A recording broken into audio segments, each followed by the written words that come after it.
안녕하십니까. K토크 부산 유아름입니다. 지역 산업은 약화되고 청년 인구는 유출되고 이렇다 보니 갈수록 고령화되고 있는 것이 부산이 마주하고 있는 현실입니다. 이런 현실을 개선하기 위해 부산시는 지산학 협력을 내걸고 있는데요. 지자체와 산업계, 대학이 힘을 합쳐서 지역 발전을 위한 상생 생태계를 만들겠다는 겁니다. K토크 부산, 오늘은 부산형 지산학 협력 잘 되고 있는지 살펴보고 앞으로 어떤 방향으로 나아가야 할지 토론해 보겠습니다.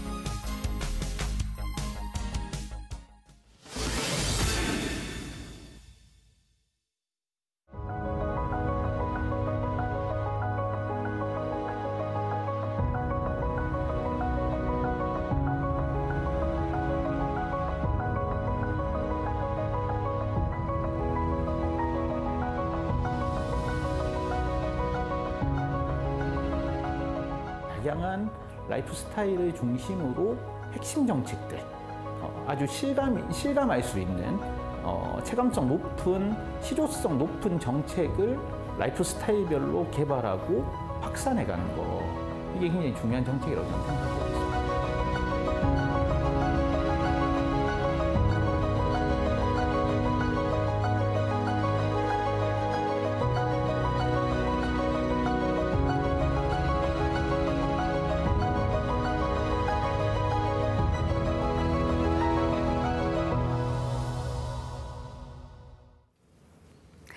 지산학 협력, 부산의 핵심 사업 가운데 하나로 꼽힙니다. 전국적으로 우수 사례로 꼽힐 만큼 성과를 내고 있는 게 사실인데요.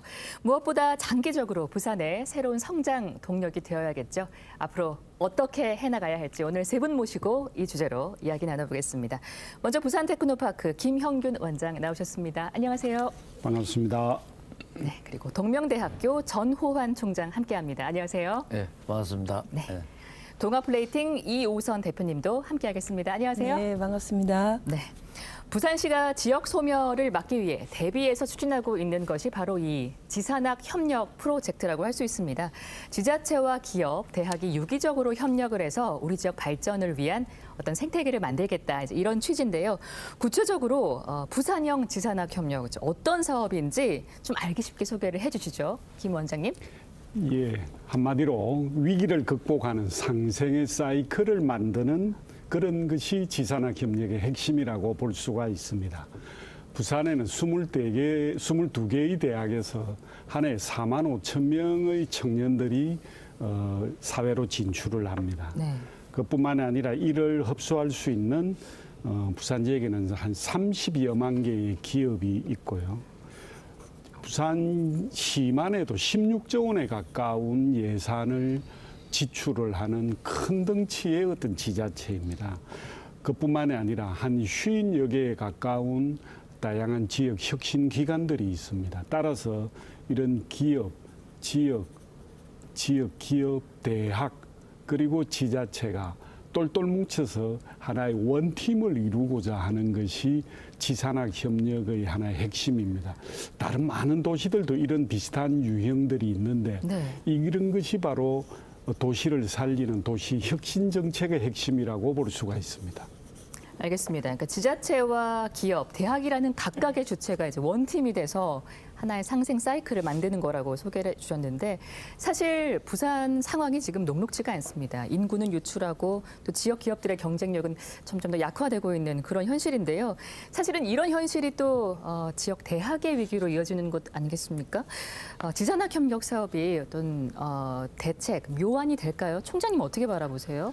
예, 지금까지 이번에 조금 전에 원장님께서 말씀하셨는데 중앙정부와 산학 연결이 주 어떤 트렌드였습니다. 그런데 네. 지금은 외국의 선진국이 하는 지자체, 지방정부와 그 지역에 있는 산업체 그리고 대학이 하나의 어떤 원팀이 되어서 네. 지역 일자리 창출, 그다음에 젊은 학생들을 유치해서 대학을 키우는 이런 정책이거든요. 그래서 다양한 지금 뭐 부산시 산학 이 사업이 있는데 저희 대학에서는 2년 전부터 부산시에서 정책적으로 추진하고 있는 사막기제, 가나다 워터로 대학이 보통 우리 2학기인데 사막기제를 진행하고 있습니다. 그래서 어떤 수업이보다는 팀 프로젝트 위주로 하고 한 1년에 학교 생활 한 4개월, 그다음에 인턴 기업에 가서 인턴을 합니다. 그리고 또 학교 와서 또 수업, 인턴 수업 이런 식으로. 그래서 이거를 부산시에서 도입을 해서 우리 동명대학이 시범으로 선정이 되어서 네. 1년을 2년 전에 잘 했습니다. 학생 만족도도 좋고 취업도 연계가 되고 그다음에 유급입니다. 지금까지 인턴은 뭐 학생들이 페이를 안 받고 했는데 지금 기업에서 돈을 냅니다. 네. 그래서 학생들은 돈을 받고 거기 가서 인턴 생활을 하면서 다시 와서 학교에 와서 또 자기 그 문제를 코칭, 팀 프로젝트로 해결하고 그래서 이제 올해 작년이죠. 동아대하고 저희들이 또 시범 사업에 선정돼서 2년차 수행을 하고 있거든요.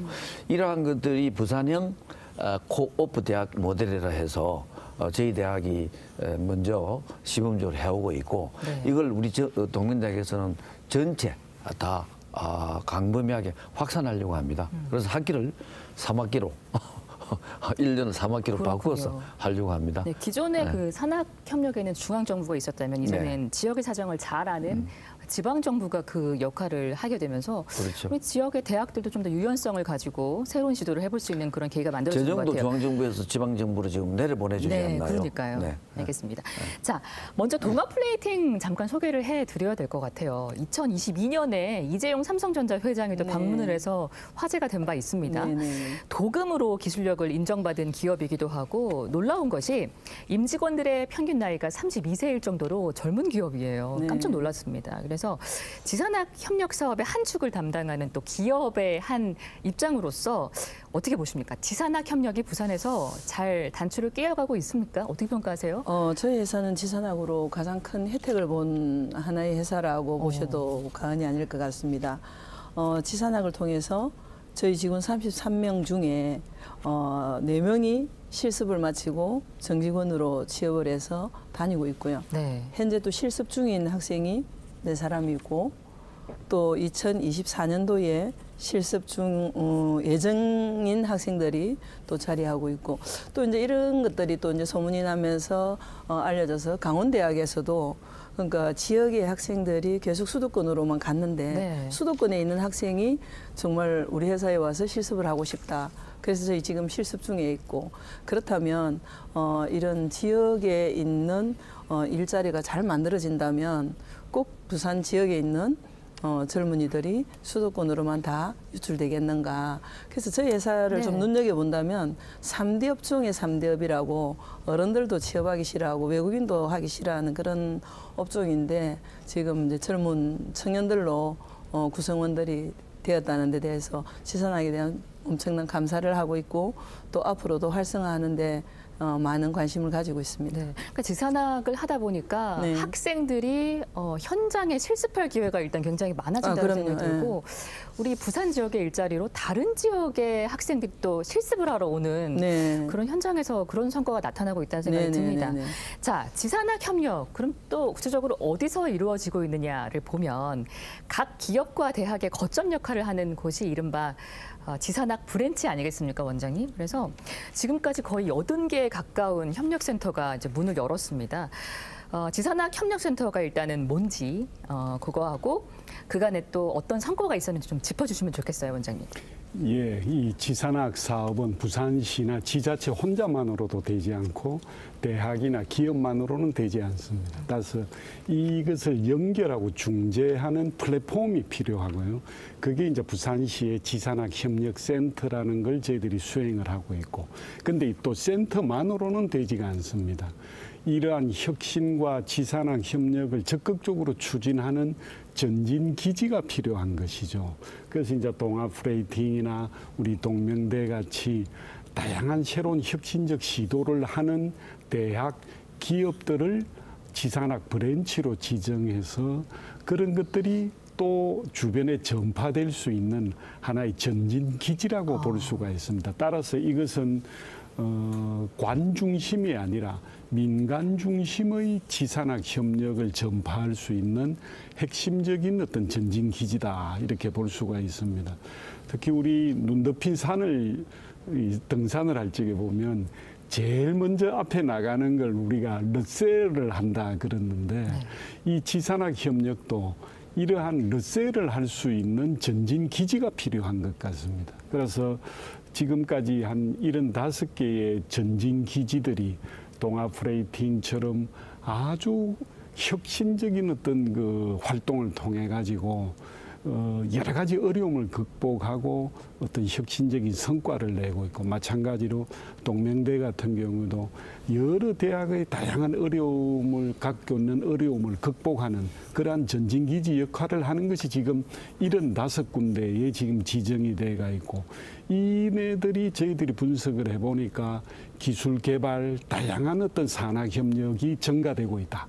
이런 성과를 볼 수가 있습니다. 네, 지산학 협력의 한 축으로서 전진 기술로서 동명대에도 사실 많은 노력들을 해오고 있지 않습니까? 네, 그래서 49호 지산학 협력 브랜치로 지정이 돼서 조선해양 시뮬레이터 센터가 개소가 됐어요. 왜 이 분야에 초점을 두게 되신 건가요, 총장님? 그 해양 플랜트 센터는 2018년도에 이미 산자부로부터 지원받아서 시뮬레이터가 작동되고 시행되고 있었습니다. 근데 이제 지산학 이게 이제 설립이 되고 이제 49호로 된 거는 이 동명대학교가 그 센터뿐만이 아니고 조선해양공학과 인력을 지금까지 부울경 지역에 좋은 인력을 많이 배출해 왔습니다.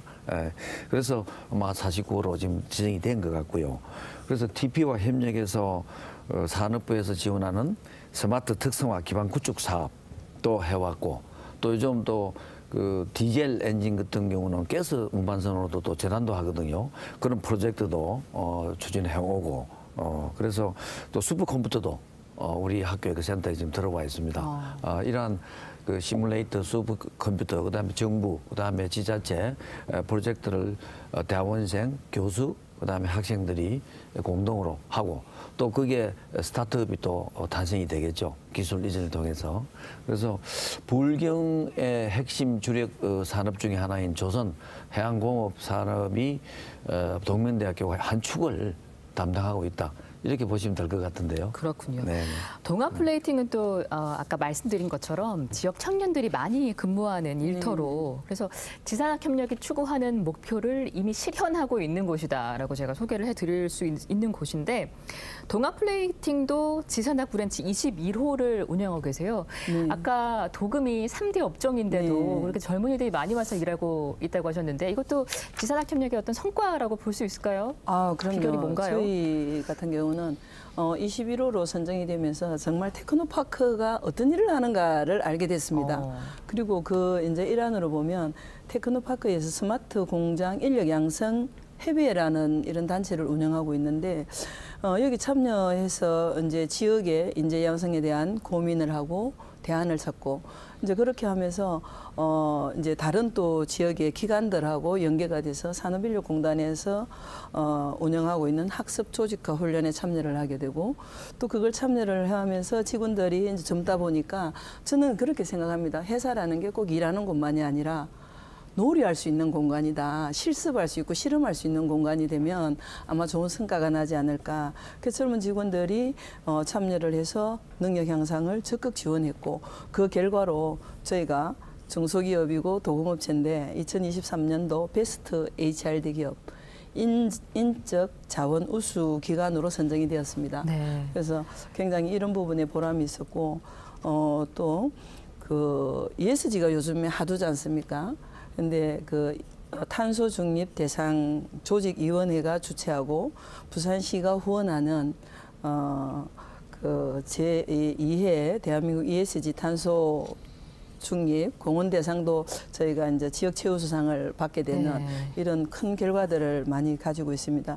브랜치 사업 중으로서 지역의 학생들에게 현장 견학을 많이 이제 이렇게 이끌어오면서 그 견학을 통해서 또 실습하는 그런 학생들이 또 저희 회사에 계속 지원을 하게 되는 그런 계기가 되기도 합니다. 네, 또 우리 지역 기업이 이렇게 뭐 상도 여러 개 받고 또 이제 인정을 받는다고 생각하니까 굉장히 뿌듯하고 이제 다행이라는 생각이 드는데, 부산형 지산학 협력이 이렇게 현재까지 순항하면서 성과를 내보이고 있는데, 또 가장 눈에 띄는 성과를 보이고 있는 분야 중에 하나가 이 파워 반도체라면서요. 그러니까 좀 조사를 해보니까 전기차 등에 사용되는 반도체여서 첨단 기기의 핵심 부품이다 이렇게 하더라고요. 그래서 파워 반도체 분야의 지산학 협력 지금 부산은 어떻게 되고 있습니까, 원장님?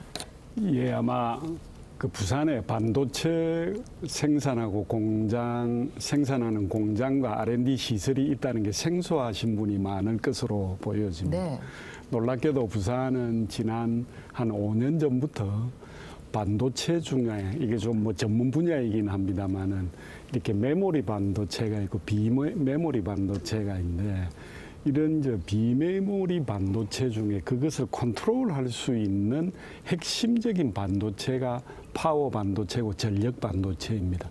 이 파워 반도체, 전력 반도체를 직접 생산도 하고 연구 개발도 하고 인력 양성도 하고 그것에 대한 성능 인정 평가를 하는 곳이 부산에 있습니다. 지금 장전동하고 기장 장안에 그 단지가 있는데요.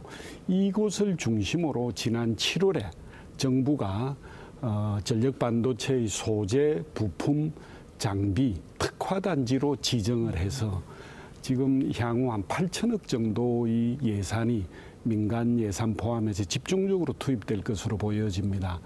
따라서 이것이 저희들이 지산학 브랜치 4호로 지정돼 놓은 그 성과 위에서 이러한 큰 프로젝트가 진행되고 있습니다.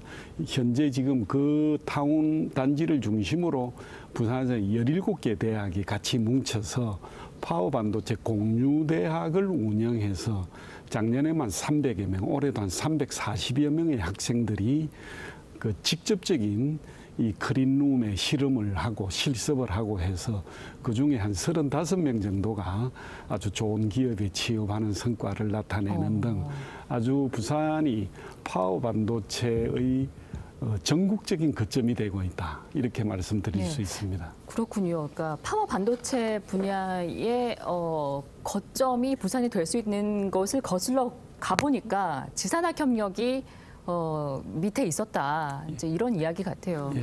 그래서 지자체와 기업, 대학이 정말 유기적으로 협력을 해서 만들어낸 그런 성과라는 생각이 드는데 총장님 어떻게 바라보세요? 이런 모습을. 맞습니다. 우리 원장님께서 말씀하신 대로 예. 당연히 우리가 이게 산업은 인력 공급이 돼야 되지 않겠습니까? 근데 아직도 뭐 우리 원장님께서 말씀한 거는 뭐 우리가 중심에 서겠다 하지만은 현실적 데이터 생산량 매출액 구매로 보면은 사실하고 좀 거리가 많이 있습니다. 지금 정부에 투자하는 그 수조 원대의 그 반도체는 지금 수도권에 몰려 있지 않습니까? 네. 예, 그래서 그 사실 그 지난 정부, 지지난 정부에서는 수도권에는 제조업을 안 하는 거로 했습니다만은 구미에 있는 반도체가 서울으로 옮겨가고 이거는 국가 균형 발전에 도움이 안 되는 거거든요. 예, 그래서 왜 그러면 부산의 지역에 지방에 청년들이 유출이 되느냐? 좋은 일자리가 없어서 그래요. 지금 이제 부울경에 그다음 호남에는 주로 중우장대한 첨단 산업보다는 IT 기업보다는 제조업이 많지 않나요? 네. 전통적인 제조. 그러다 보니까 요즘 젊은이들은 IT 기업이라든지 좀 가볍고 부가가치가 높은 그런 쪽으로 하다 보니까 서울에 아무래도 그런 기업이 많고 스타트업도 많고 벤처도 많고 그래서 우리 부산시가 이제 박영주 시장님이 되시고 이 반도체를 주력 산업으로 지금 세운 거죠. 그래서 좀 전에 말씀하신 대로 부산대학, 대학이 몰려 있는 지역, R&D 위주로. 그다음에 지금 동부산에 지금 첨단 산업 단지를 조성하지 않았나요? 그래서 청년들의 유출을 우리가 우려할 게 아니라 막을 수 있는 방법은 좋은 대학, 그 양질의 좋은 일자리가 있어야 된다. 그중에 이게 반도체거든요. 그래서 지자체에서 이 반도체 어떤 우리 제조 또 연구단지라든지 이걸 유치해 주면은 우리 대학에서는 인력을 공급할 수밖에 없지 않나요? 그래서 이게 아까 지, 산, 학이 이제 지자체에 그런 권한을 넘겨서 예산권도 주어서 이제 지역 균형 발전을 이루겠다는 거거든요. 지금 올바른 방향으로 가고 있지만은 우리가 생각할 때 아직도 가야 할 길은 많이 먼 것 같습니다. 그래서 더 노력을 해서 부산시 그다음에 우리 대학들이 하고 그다음에 기업도 좋은 자금을 유치하도록 아마 분위기를 만들어야 되지 않겠나, 환경을 만들어야 되지 않겠나 그렇게 생각을 합니다. 맞습니다. 네. 파워 반도체 분야가 워낙에 떠오르는 산업군이기도 하고 그래서 이 기회를 잘 살린다면 부산의 새로운 성장 동력 중에 하나로 자리매김할 것 같은데 총장님 말씀하신 것처럼 아직까지 수도권 중심주의 너무 심하고 네. 좋은 일자리는 턱없이 부족하다 이야기하셨습니다. 가능성 얼마나 있다고 보세요? 예, 이 파워 반도체는 특성이 다품종 소량 생산의 특징을 지니고 있습니다. 바로 이것이 부산이 중소기업 위주로 되어 있는 부산의 특성에 저는 가장 딱 맞다고 생각을 합니다. 그래서 이러한 파워 반도체를 중심으로 해서 부산의 중소기업과 잘 유기적으로 연계한다면 충분히 부산의 미래 먹거리가 된다. 그래서 정기연구원이라는 국책연구원의 원장님이 지난 연말에 오셔서 아주 중요한 말씀을 해주셨는데 부산은 세계 최초이자 유일한 파워 반도체 산업단지 벨트를 가진 도시다.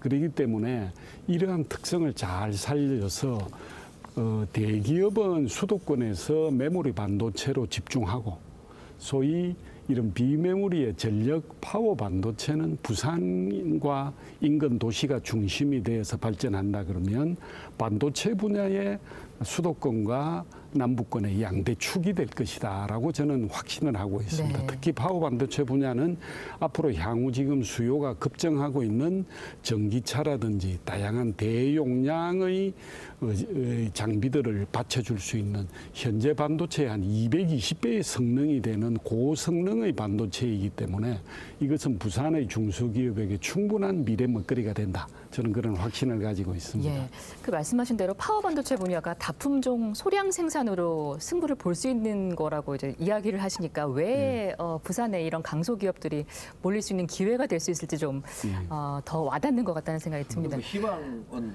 메모리 반도체도 왜 한 곳에 몰려야 됩니까? 만일에 우리가 재난이 일어났을 때 이건 국가 안보 차원에서도 중요한 맞습니다. 말씀. 안 되거든요. 그래서 왜 메모리 반도체를 그렇게 집중하느냐 이 말이에요. 그래서 골고루 선진국에 한번 보면 우리가 사례들이 많지 않나요? 네, 그래서 메모리 반도체도 우리 유치해야 됩니다. 네. 그리고 시스템 반도체, 파워 반도체 하면 더 금상첨화 아니겠습니까? 맞습니다. 네.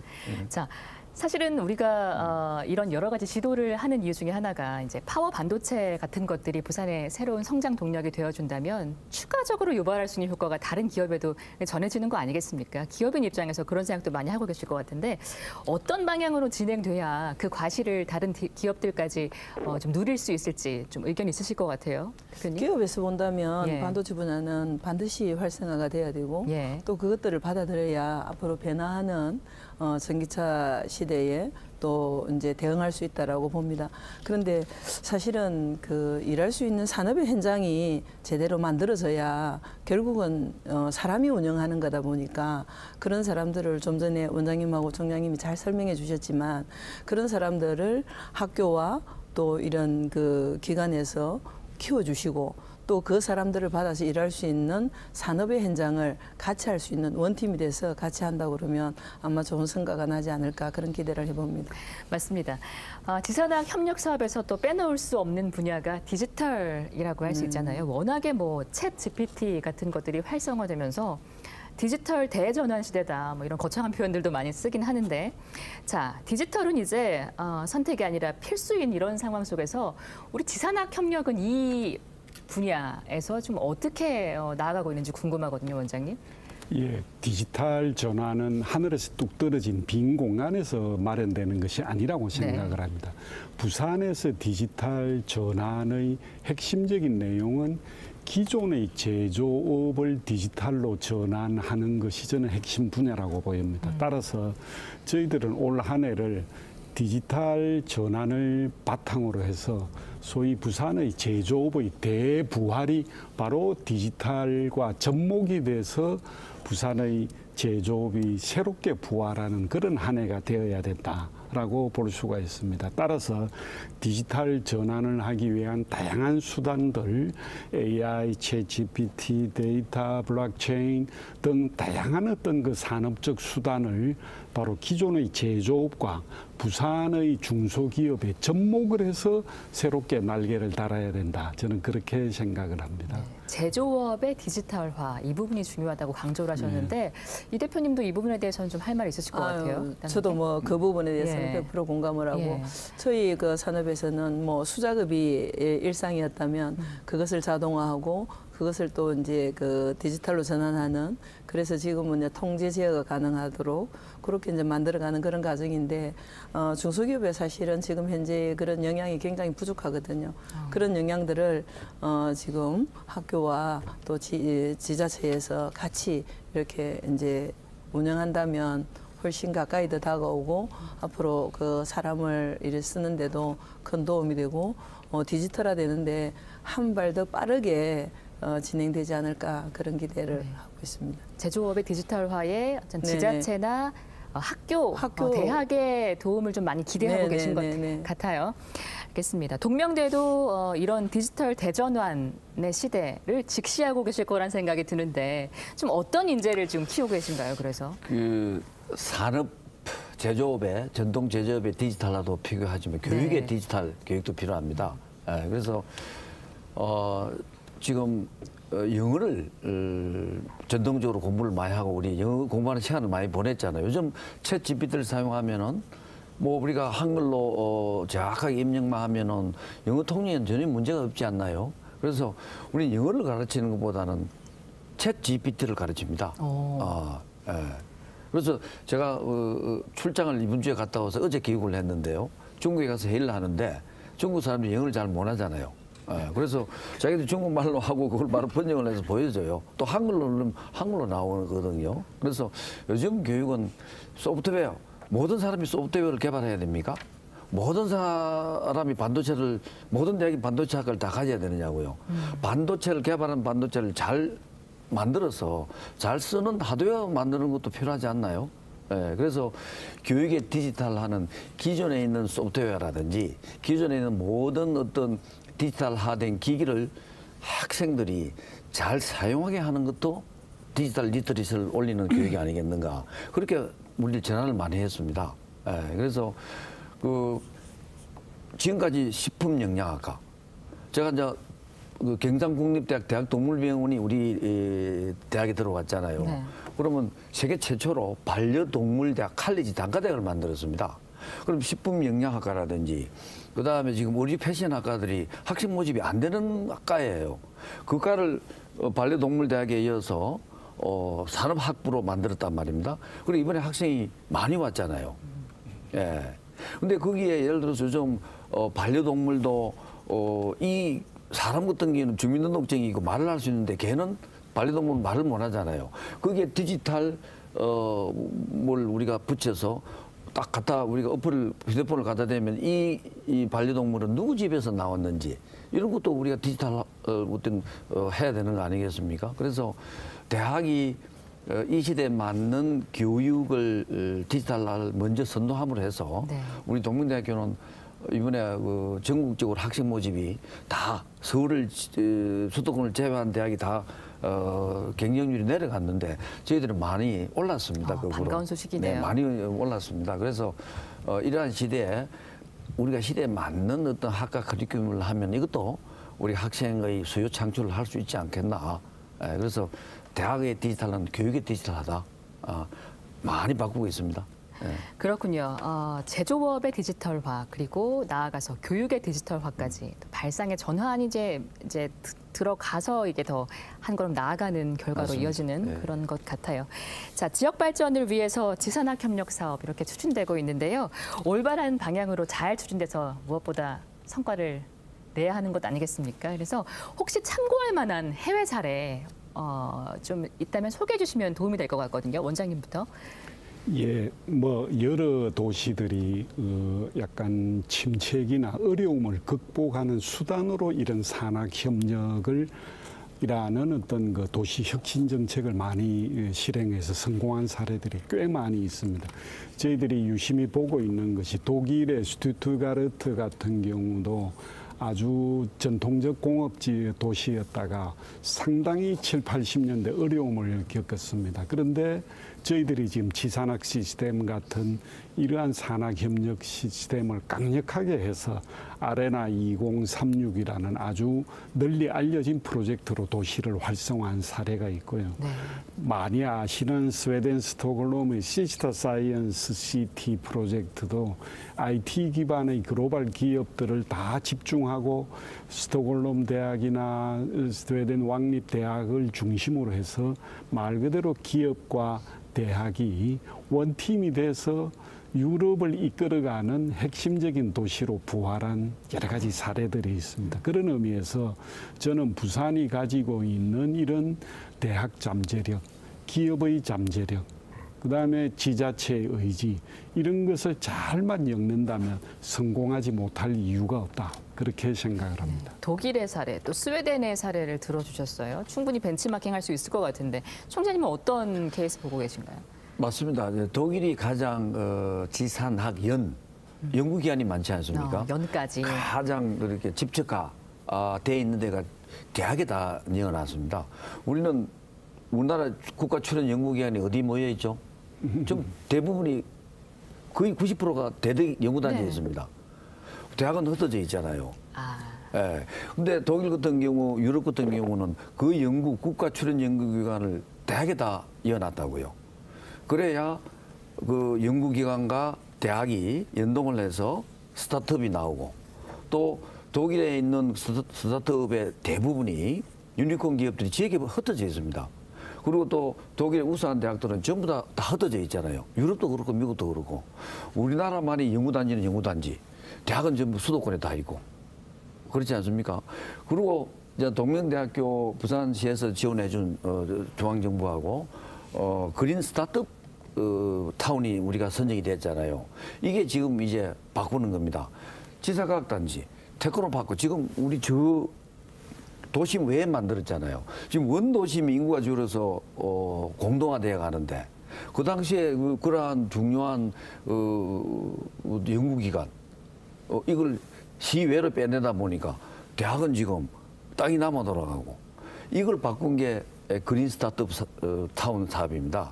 그린 스타트업은 지금까지 있는 정규 여건, 문화, 대학, 그다음에 이러한 것들이 집적화되어 있는 도심 한복판의 여유 공간을 찾아서 그걸 이제 스타트업을 악셀레이터, 그다음에 창업 지원해 주는 거거든요. 그게 우리가 이번에 선정이 됐잖아요. 우리 학교 땅을 지금 내놨습니다. 그래서 이제 올바른 방향으로 지금 가고 있는 것 같고 이게 아까처럼 지자체에 선택권을 주니 지자체에서 이번에 어느 지역이 좋은지를 부산시에서 선정을 한 겁니다. 그래서 우리 학교 땅에 북항이 가깝잖아요. 또 부경대학교 대학 핵심 파크 사업이 선정이 됐거든요. 그런 것과 연결을 해서 시너지 효과를 낼 수 있는 위치가 동명대학의 유유부지였습니다. 네. 그래서 이러한 것들이 라이즈 사업을 통해서 RIS 제 핵심 사업입니다. 그다음에 지자체, 테크노파크, 그다음 산업체 클러스터를 형성해서 이제는 교회로 빠져나가는 게 아니고 도심에 와야 젊은이들이 정주 여건도 있고 문화 또 놀거리도 있지 않겠습니까? 이제 바로 가고 있는 것 같습니다. 알겠습니다. 지산학 협력을 통해서 완전히 도시가 재탄생된 그런 사례도 우리가 들어봤고 또 중요한 연구기관이 대학 안으로 들어와야 된다, 도심으로 되죠. 들어와야 된다, 이제 이런 이제 의견까지 들으셨는데 무엇보다 현장에서 아마 여러 가지 생각들 제일 많이 하고 계실 것 같다는 생각이 들어요. 해외에 성공한 사례도 있고 하지만 아직까지 우리나라 지산학, 부산형 지산학이 가진 한계점, 뭘 좀 고쳐야지 더 나아질 것 같다라든지 뭐 그런 부분에 대해서 얘기해 주실 게 혹시 있을까요? 그 부분은 이제 지금 뭐 우리나라 어느 제조업이든 다 겪고 있는 어려움이 예. 사람이 없다라거든요. 일할 사람이 없다라고 하는데 저는 그렇게 생각하는 게 아니라 사람이 없는 것이 아니라 일할 곳이 없다라는 생각을 합니다. 내가 가서 정말 나의 비전을 가지고 일할 곳이 있다라고 하면 사람은 있지 않을까. 그런데 이제 그것들이 어떤 편견에서 만들어지는 게 아닌가. 제조업에 가서 내가 뭘 하지? 또 우리 학교에서도 교수님들도 학생들이 요즘 제조업 가려고 하지 않아. 부모님들도 제조업 가려고 하지 않아. 라는 편견이 좀 깨어졌으면 좋겠다. 그런 편견을 깨므로 해서 저희 회사처럼 젊은 학생들이 찾는 그런 기업이 만들어진다는 생각을 하고요. 그게 결코 기업에서 혼자만이 할 수 있는 게 아니라 같이 아까도 이야기했지만 치산학이라는 지역에 있는 여러 기관들, 또 연구기관, 학교, 또 산업의 현장, 또 산업도 끊임없이 젊은이들이 와서 일할 수 있는 환경을 만들었을 때 그 젊은이들이 찾는 그런 현장이 되지 않을까 그렇게 생각을 합니다. 맞습니다. 또 하나 주목해 봐야 될 것은 중앙 정부가 아니라 지역이 주도권을 가지고 대학을 지원할 수 있는 이 라이즈 사업, 이 부분일 것 같다는 생각이 들어요.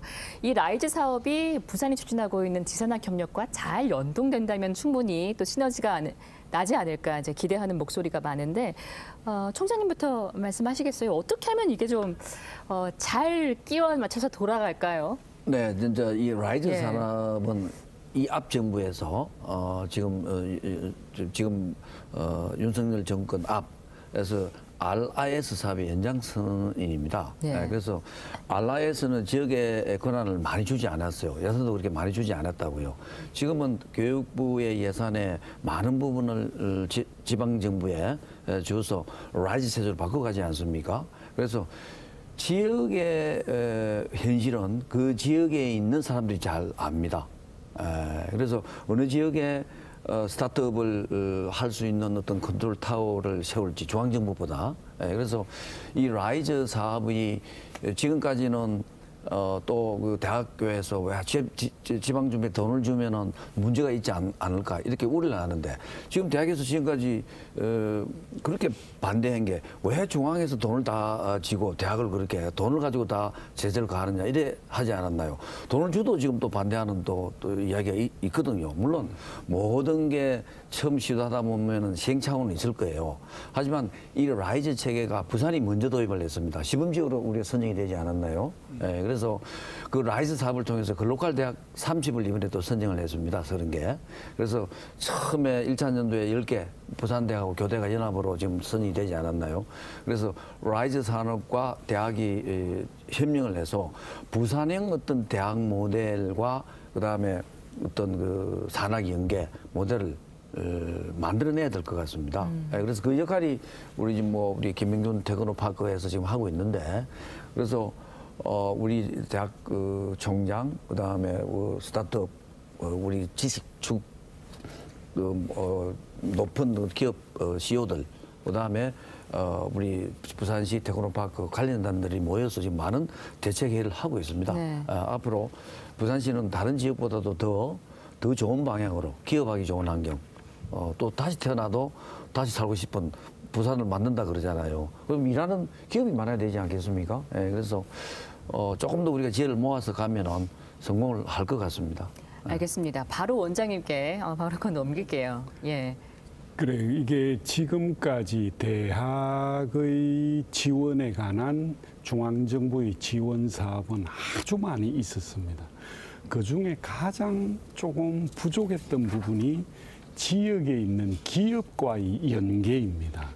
그래서 많은 어떤 사업들이 R&D 중심으로 교수님들이 많은 어떤 성과를 내고 했습니다마는 그중에 가장 좀 아쉬운 부분이 지역 기업의 현장의 수요, 지역 기업이 바라는 인재의 어떤 공급 이런 부분이 어떤 조금 아쉬웠던 부분인데 중앙정부도 이 부분에 대한 문제의식을 절감을 하고 이 부분을 지방정부가 그러면 지자체가 중심이 되어가지고 지역의 기업과 대학이 연결하는 소위 라이즈 시스템을 만들어 보자라는 게 지금 라이즈 시스템의 핵심으로 이해를 하고 있습니다. 네. 바로 이것이 저희들이 그동안 올해 4년째 추구하고 있는 이런 지산학 정책과 일맥상통하는 그런 그 정책이라고 보여집니다. 따라서 앞으로 저희들 부산에서의 라이즈 시스템은 그동안 아주 축적된 지역의 대학의 커리큘럼, R&D 역량, 교수님들의 역량을 이제는 지역 기업의 수요를 적극 반영하는 커리큘럼, 강의 시스템, 인력 공급 시스템, 인재 양성 시스템으로 더 현장화된다 그러면 부산의 라이저 시스템은 충분히 실용성이 있고 네. 성공 가능성이 있다. 이렇게 기대됩니다. 무엇보다 지역 기업이 원하는 맞춤형 인재를 대학들이 키우는데 또 키워서 내보내는데 큰 도움이 될 거다. 이제 이렇게 기대를 하고 계시군요. 동아 플레이팅이라고 하면 이른바 MZ 세대의 일터라고 네. 이렇게 이야기할 수 있을 것 같은데, 그래서 어떻게 하면은 좀 더 지산학을 제대로 활성화해서 부산을 청년이 일하는 일터 그 자체로 만들 수 있을까? 이 대표님의 현장의 목소리 들어보고 싶네요. 결국은 예. 참여인 것 같고요. 조금 전에 원장님이나 교수님이, 총장님 말씀하셨지만 부산에는 다품종 소량을 생산하는 중소기업들이 대부분의 기업을 이루고 있거든요. 이런 중소기업들의 그 인력으로 중앙정부의 어떤 사업을 따서 하기는 굉장히 어렵습니다.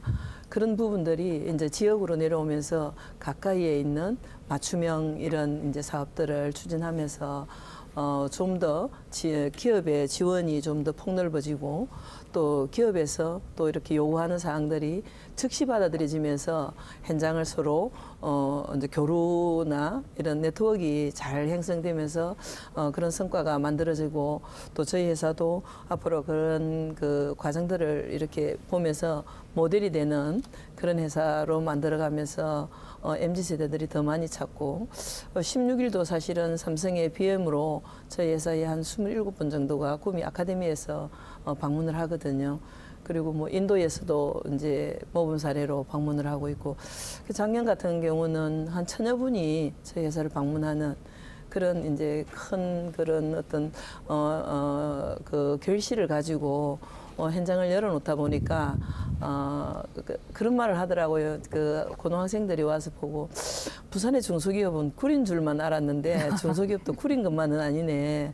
참 좋은 회사, 일할 수 있는 회사도 있네라고 본인들이 이제 그냥 이렇게 얘기하고 갔다는 데 대한 그런 희망을 가지거든요. 네. 그래서 또 제2의, 제3의 MZ세대들이 일할 수 있는 부산의 기업들이 많이 탄생되었으면 하는 게 바람입니다. 알겠습니다. 그렇게 될 것이라고 믿고 있습니다. 제가 조금 우리 요선 대표의 부연 설명을 드리면 모두가 젊은 청년들이 싫어하는 도장 직업입니다. 도장업입니다.